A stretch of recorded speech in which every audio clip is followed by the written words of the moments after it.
سابقہ اقوام کا بھی یہی طرز عمل تھا.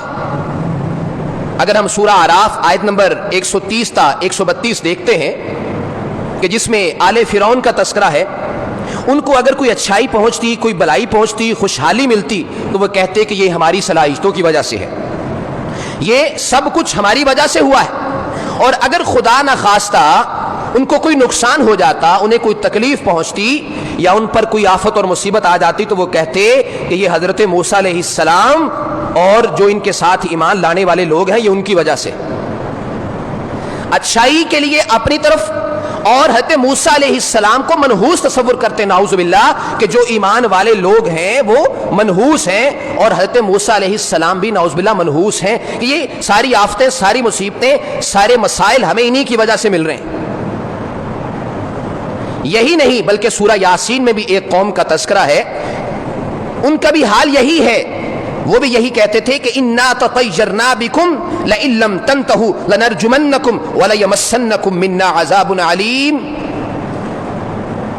کہ ہم تم کو منحوس سمجھتے ہیں، اگر تم باز نہ آئے تو ہم تمہیں جو ہے وہ سنگسار کر دیں گے، یا ہم تمہیں جو ہے وہ دردناک تکلیف دیں گے اگر تم یہ اس طرح لوگوں کو دعوت دینے سے باز نہ آئے. یہ انبیاء کو مخاطب کر کے کہہ رہے ہیں.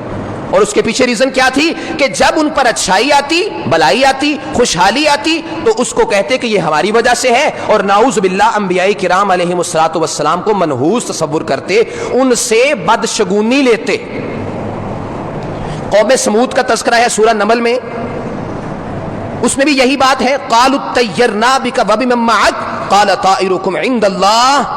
قوم سمود بھی حضرت صالح علیہ السلام کو سمجھتی تھی کہ یہ منحوس ہے نعوذ باللہ، اور جو ان کے ساتھ ایمان لانے والے ہیں یہ بھی منحوس ہیں. بدشگونی ان سے لیتے تھے اور کہتے تھے کہ ہمارے اوپر جو آفتیں، جو مصیبتیں، جو تکلیفیں، جو مصائب ہمارے اوپر آتے ہیں یہ انہی کی وجہ سے آ رہے ہیں.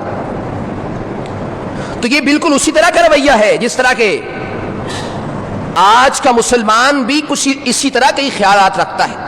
جس طرح میں نے آغاز میں ایک پوری لسٹ آپ کے سامنے رکھی ہے کہ جن جن چیزوں سے ہم بدشگونی لیتے ہیں، ذرا ان کا اندازہ کریں، کیا ہم اس سے جو ہے وہ متاثر نہیں ہیں؟ کیا ہم بدشگونی نہیں لیتے ہیں؟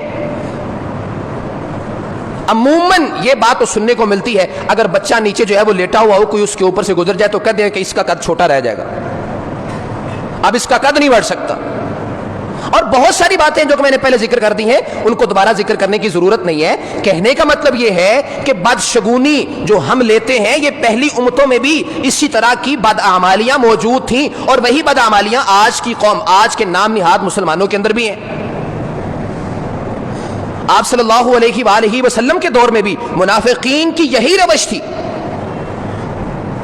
سورہ النساء آیت نمبر 78 میں وَإِن تُصِبْهُمْ حَسَنَةٌ يَقُولُوا هَٰذِهِ مِنْ عِندِ اللَّهِ، کہ اگر منافقین کو کوئی اچھائی پہنچتی، بلائی پہنچتی، کہتے کہ یہ هَٰذِهِ مِنْ عِندِ اللَّهِ. وَإِن تُصِبْهُمْ سَيِّئَةٌ يَقُولُوا هَٰذِهِ مِنْ عِندِكَ،